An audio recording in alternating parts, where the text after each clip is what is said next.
Bismillahirrahmanirrahim. Assalamualaikum warahmatullahi wabarakatuh. Alhamdulillah alladzi ja'ala syahra Ramadan ghurrata wajhil 'am wa ajzala fihi al-fadaila wal in'am wa faddala ayyamahu 'ala sa'iril ayyam wa 'ammara naharahu bisyam wa nawwara laylahu bil qiyam. Ahmaduhu subhanahu wa ta'ala wa ashkuruhu 'ala tawfiqil islam wal iman. Ashhadu an la ilaha illallah wahdahu la syarika lah wa ashhadu anna sayyidana Muhammadan 'abduhu wa rasuluh. Afdalu man shalla wa shalla. Allahumma shalli ala sayyidina Muhammad wa ala alihi wa sahbihi al-ghulam. Amma ba'd. Alhamdulillah, pertama-tama mari kita panjatkan puji syukur kita kehadirat Allah, karena sampai saat ini alhamdulillah kita masih berada dalam 10 hari terakhir pasnya tanggal 27 Ramadan. Alhamdulillah wa syukurillah, karena di bulan Ramadan ini Allah menjanjikan beberapa fadilah dan keutamaan. Di antaranya Rasulullah Shallallahu Alaihi Wasallam bersabda, "Man shoma Ramadana wa 'arafa hududahu wa hafadha ma yanbaghi an yatahafadha kaffara ma qablahu." Hadis riwayat Ahmad.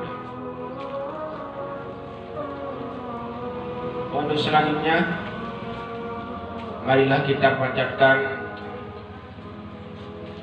sholawat serta salam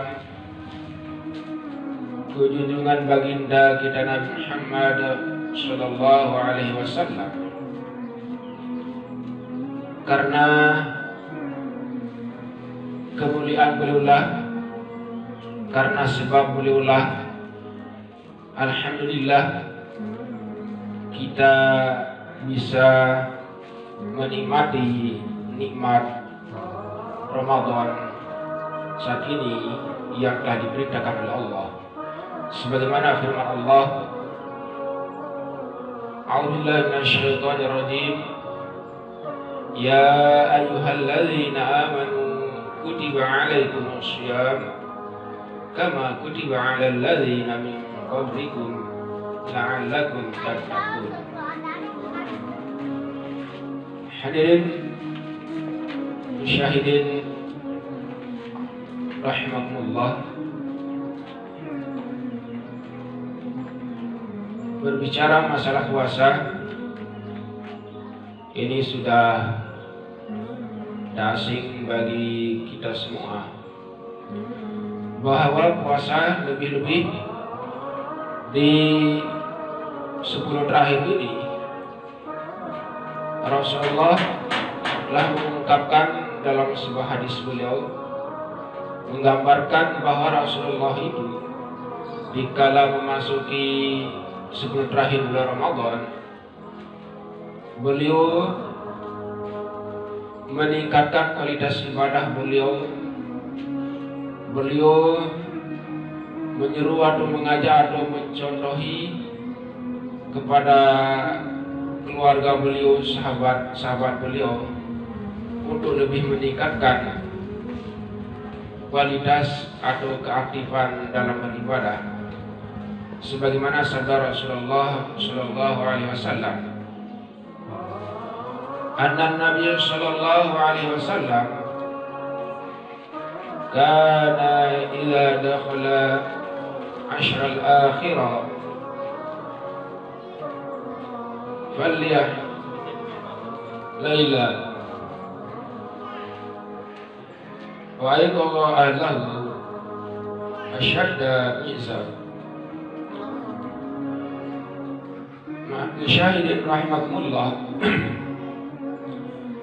berbicara sama Ramadan, puasa Ramadan, semuanya adalah sudah dicontohkan atau sudah diberikan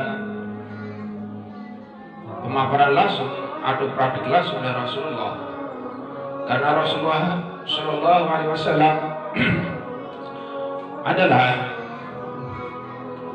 uswah atau kedua kita dalam semua aspek dalam kehidupan kita, baik ibadah mahdhah maupun ibadah ghair mahdhah. Sebagaimana firman Allah, Na'udzubillahi minasyaitonir rajim, laqad kana lakum fi rasulillahi uswatun hasanah liman kana yarjullaha wal yawmal akhir wa dzakarallaha katsiran. Subhanallah. Jadi berbicara masalah puasa, jadi puasa yang paling ideal yang pernah dilakukan oleh umat manusia sepanjang zaman adalah puasanya Rasulullah Shallallahu Alaihi Wasallam. Rasulullah Shallallahu Alaihi Wasallam berpuasa, artinya puasa ala Rasulullah Shallallahu Alaihi Wasallam adalah sangat-sangat mulia, sehingga Rasulullah Shallallahu Alaihi Wasallam atau ulama membagi puasa itu menjadi 3 bagian atau 3 tingkatan. Nah, yang pertama, ini yang sudah populer, yaitu puasa am atau puasa umum. Di mana puasa umum itu kriterianya adalah yaitu bahwa kaful batni wal fardi an qada'i syahwah. Artinya ketiga puasa ini adalah puasa tingkatan yang pertama kebanyakan kita umat Islam, yaitu sekedar menahan perut, hawa nafsu atau pelampiasan hawa nafsu, dengan kata lain yaitu menjaga hal-hal yang membatalkan puasa secara zahir. Selanjutnya puasa yang kedua, ini lebih tingkatan puasa yang kedua, ini lebih tingkatannya yaitu yang disebut atau yang kita kenal dengan istilah puasa khawas atau puasa khusus. Apa kriterianya? Ulama mendefinisikannya, puasa khawas itu atau puasa khusus itu adalah bahwa kaful sam'i wal basari wal yadi wal rijli wasairil jawarihi anil athim. Jadi puasa khawas itu adalah yaitu selain dari menahan yang pertama tadi, yaitu kaful batni wal fardi, adalah selanjutnya, yaitu pertama adalah menahan pendengaran. Artinya pertama itu menahan pendengaran dari hal-hal yang tidak positif, artinya hal-hal atau perkataan-perkataan yang tidak sesuai dengan yang diinginkan oleh Allah dan Rasulullah, artinya tidak sesuai dengan Al-Quran dan Hadis. Karena mendengar sesuatu yang tidak baik sama hukumnya dengan kita mengucapkan atau mengeluarkan kata-kata yang tidak baik. Sebagaimana sabda Rasulullah Shallallahu Alaihi Wasallam, al-muhdamu wal mustami'u syarikani fil ithmi. Orang yang gibah atau membicarakan orang lain dalam hal yang tidak positif, artinya yang tidak senang sama orang yang dibicarakan itu, sama orang yang mendengarkannya adalah sama-sama berdosa. Jadi yang selanjutnya yang ditahan dalam setelah pendengaran, setelah penglihatan, al-basar, yaitu penglihatan. Artinya melihat dalam hal-hal yang diinginkan oleh agama, artinya melihat kekuasaan dan kebesaran Allah. Yang selanjutnya yang harus kita tahan adalah yaitu kaful yadi, artinya kita menahan dari berbuat atau beraktivitas atau menyakiti atau mengambil hak milik orang lain. Yang selanjutnya yang harus ditahan adalah kafur rijli, artinya yaitu menahan kaki, artinya kita bertindak, bertanduk, kita beraktivitas, melangkah adalah selalu dikontrol dengan kontrol Al-Quran Hadis. Sehingga mungkin ini pas dengan yang disabdakan oleh Rasulullah dalam hadis yang lain, sumtu so'im tasbih wa naumuhu ibadah wa amaluhu wa du'aluhu mustajab wa amaluhu mudha'af. Artinya bahwa diamnya seseorang, artinya diamnya orang yang puasa itu adalah dikategorikan tasbih. Kenapa? Ini adalah lebih baik ketimbang berbicara yang tidak-tidak, ketimbang berbicara ngelantur, tidur, membicarakan orang segala macam. Sehingga seperti tadi Rasulullah bersabda bahwa diamnya orang yang puasa itu adalah kategori, artinya nilainya sama dengan bertasbih. Sehingga ini juga diperkuat oleh hadis Rasulullah SAW yang bunyinya, man kana yu'minu billah wal yawmil akhir falyaqul khairan aw liyasmut. Ini sigotnya adalah di sini sigot bil amr, artinya kalau kita menganggap diri kita ini beriman, kalau kita menganggap beriman, maka berkatalah perkataan yang baik-baik. Kalau tidak mampu, maka lebih baik diam. Nah, dari sini relevan antara hadis yang saya bacakan pertama tadi dengan hadis yang kedua.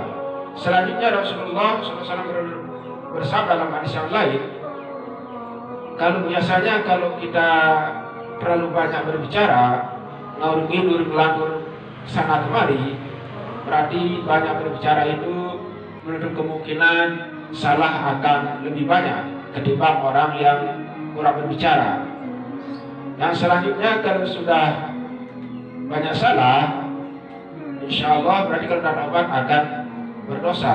Kalau berdosa berarti tempatnya adalah yang paling tepat adalah di neraka. Sebagaimana sabda Rasulullah, maka surah kalamu sakura sabtu Barang siapa banyak bicaranya, pasti banyak salahnya. Wa man kathura sabruhu kathura dzunubuhu. Barang siapa banyak salahnya, pasti banyak dosanya. Wa man kathura dzunubuhu kanat naru aula bi. Maka tempatnya adalah yang terbaik, yang paling pas adalah di neraka. Na'udzubillah min dzalik. Dan juga Allah berfirman memerintah kita untuk mengadakan hal-hal yang positif, hal-hal yang baik adalah firman Allah, A'udzubillahi minasyaitonir rajim, ya ayyuhalladzina amanu taqullaha wa qulu qawlan sadida. Nah, di sini ini perintah untuk mengadakan hal-hal yang positif. Jadi selanjutnya adalah puasa yang ketiga, tingkatannya adalah yaitu bahwa shaumul qalbi anil himami dunyati wal ifkaril dunyawiyati wa kafahu amma siwallahi azza wa jalla bil kulliyah. Artinya ini puasa yang ketiga ini adalah sangat-sangat tinggi tingkatannya. Ini adalah termasuk puasanya para aulia, para nabi, para rasulullah, dan para rasul Allah. Jadi kalau kita berbicara puasa ini seperti tadi, maka yang lebih pasnya puasanya Rasulullah itulah yang puasa yang tertinggi. Jadi sebagaimana tadi bahwa kalau Rasulullah itu dalam malamnya, Rasulullah itu menghidupkan malamnya. Sedangkan siangnya, sebagaimana tadi Rasulullah bersabda yang bunyinya Innallaha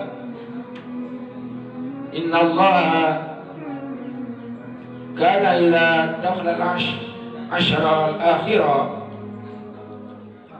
Jadi hadis ini menyatakan kalau Rasulullah lebih-lebih dalam 10 terakhir Rasulullah menghidupkan malam-malam Ramadan dan juga siangnya. Yang selanjutnya ibadahnya Rasulullah adalah pas berbukanya adalah tidak beda dengan kita. Kalau Rasulullah berbuka, beliau biasa berbuka, sunnahnya berbuka menggunakan kurma. Ini menggunakan kurma. Ini adalah juga kalau kita beda. Istilahnya kalau kita puasa kita adalah bisa dikatakan puasa kita misalnya kata orang Islam, puasa kita adalah laksana karu. Itu laksana karu. Kalau berisi tidak bisa tegak, kalau kosong tidak bisa tegak. Nah begitu kebanyakan kita puasa kita, yaitu istilahnya pas siang kadang-kadang kita tidak bisa beraktivitas, pas malam selesai berbuka, karena berbukanya istilahnya kita siap berbuka balas dendam.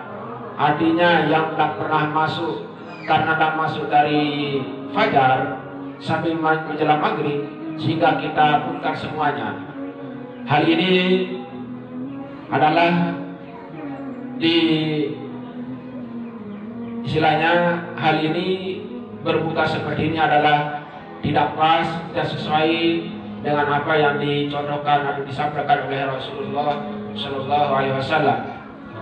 Rasulullah SAW dalam sebuah hadis beliau bersabda, ma min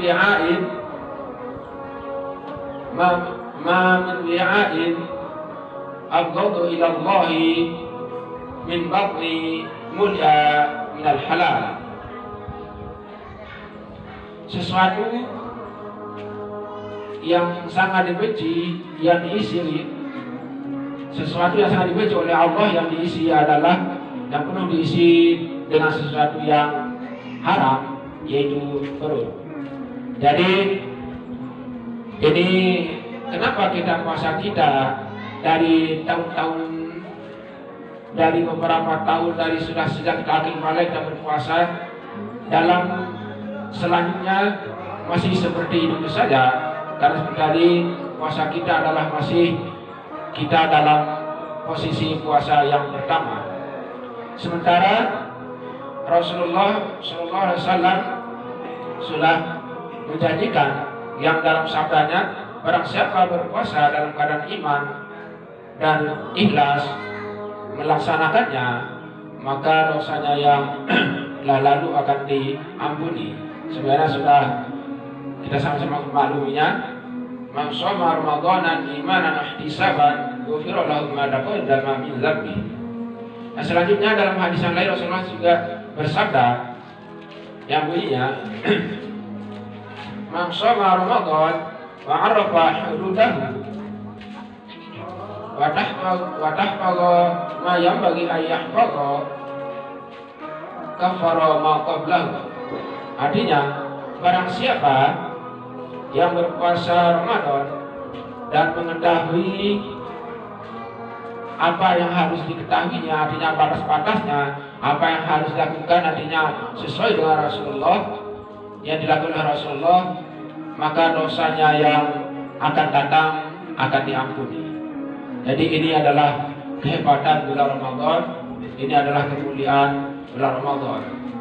Oleh karena itu, marilah kita pergunakan kesempatan yang tinggal beberapa hari ini, kurang lebih tinggal 3 hari ini maksimal. Oleh karena itu, marilah supaya kita jangan menyesal, dan mudah-mudahan kita bisa berjumpa lagi dengan bulan-bulan Ramadan yang akan datang. Namun, walaupun Ramadan ini berakhir, insya Allah setelah Ramadan ini berakhir, Rasulullah juga menjanjikan ada ibadah puasa Ramadan juga yang sangat-sangat balasannya adalah luar biasa. Sebagaimana sabda Rasulullah SAW, man shoma Ramadan wa atba'ahu sittan min Syawal kana kasawmi dahr. Artinya, barang siapa berpuasa Ramadan dan mengikuti 6 hari bulan Syawal, artinya setelah selesai Idul Fitri, artinya tanggal bulan selesai Idul Fitri, mulai artinya tanggal 2 dan seterusnya, bulan yang penting di bulan Syawal, maka orang yang seperti itu puasanya yang disambung dengan puasa sunnah Syawal itu laksana dia puasa, yaitu kausomil dahr, seperti puasa sepanjang masa. Jadi inilah yang kemungkinan hal-hal yang bisa kita ambil, dan mudah-mudahan apa yang di Ramadan ini Allah janjikan untuk kita, mudah-mudahan bisa meningkatkan, mudah-mudahan bisa berubah, mudah-mudahan bisa menjadi bekal kita untuk 11 bulan berikutnya. Karena Rasulullah juga bersabda, banyak orang yang berpuasa namun tak akan mendapatkan puasanya, tak akan mendapatkan apa-apa dari puasanya, kecuali yang didapatkan adalah cuma lapar dan haus. Sebagaimana sabda Rasulullah SAW, kami shaimin laisa lahu min shaumi illa al-ju'a wal 'atash. Artinya, banyak orang yang berpuasa yang dia dapatkan hanya lapar dan haus. Ini kenapa? Karena kita berpuasa kebanyakan yang kita cuma puas sampai ke tingkatan puasa yang pertama, yaitu puasa awam atau puasa am. Oleh karena itu, untuk yang pribadi, untuk saya pribadi, mengajak diri saya pribadi dan musyahidin rahimakumullah, marilah dalam kesempatan yang berapa hari ini kita berusaha untuk meningkatkan kualitas ibadah kita, baik ya tilawah Qur'annya dan lain-lainnya. Lebih-lebih nanti adalah penutupnya adalah zakat fitrah. Nah, kemungkinan sekali ini yang bisa saya sampaikan, kurang lebihnya mohon maaf. Mudah-mudahan ada manfaatnya untuk kita semua. Yang selanjutnya yang akhiri dengan ucapan wabillahi taufiq wal hidayah. Assalamualaikum warahmatullahi wabarakatuh.